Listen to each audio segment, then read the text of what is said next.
সাম্প্রতিক সময়ে দেশের আইন শৃঙ্খলা পরিস্থিতির অবনতি এবং নারীর প্রতি সহিংসতা ও ধর্ষণের ঘটনা উদ্বেগজনক হারে বাড়ায় ফুঁসে উঠেছে সাধারণ মানুষ সহ বিভিন্ন পেশাজীবীরা। ঢাকা বিশ্ববিদ্যালয় ও শাহবাগ সহ সারা দেশে চলছে বিক্ষোভ প্রতিবাদ। মঙ্গলবার ঢাকা বিশ্ববিদ্যালয়ের অপরাজেয় বাংলার পাদদেশে এক মানববন্ধনের আয়োজন করে বিএনপিপন্থী শিক্ষকদের সংগঠন সাদা দল। আমাদের নারীরা কোনো সিকিউরিটি পাচ্ছে না, আমরা তাদেরকে কোনো সুরক্ষা দিতে পারতেছি না। এই কারণে আজকে আমাদের এই মানববন্ধনের মাধ্যমে আমরা প্রতিবাদ জানাচ্ছি।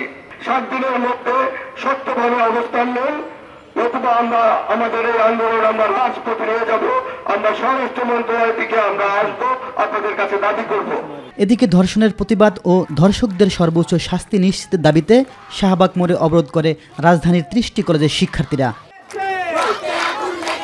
এ সময় আন্দোলনকারী শিক্ষার্থীরা বলেন, আগামী 72 ঘন্টার মধ্যে ধর্ষকদের সর্বোচ্চ শাস্তি নিশ্চিত করতে হবে, অন্যথায় কঠোর কর্মসূচির হুঁশিয়ারি দেন শিক্ষার্থীরা। শিক্ষার্থীদের বিক্ষোভ ও সড়ক অবরোধকে কেন্দ্র করে অচল হয়ে পড়ে রাজধানীর শাহবাগ ও আশপাশ এলাকা।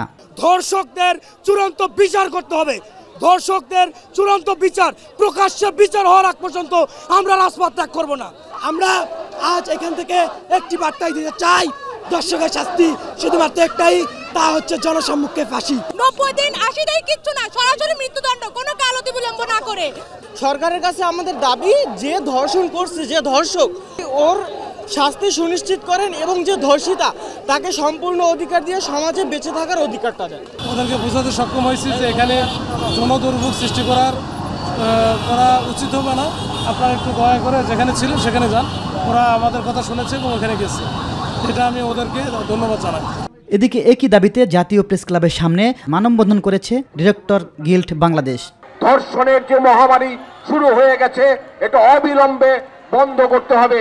এই বিষয়টাকে নিয়ে এমন একটা সোচ্চার করে তুলুন পুরো বাংলাদেশকে, যাতে এই ধর্ষকদের, এই প্রতারকদের সর্বোচ্চ যে শাস্তি সেটা নিশ্চিত করতে এই সরকার বাধ্য হয়।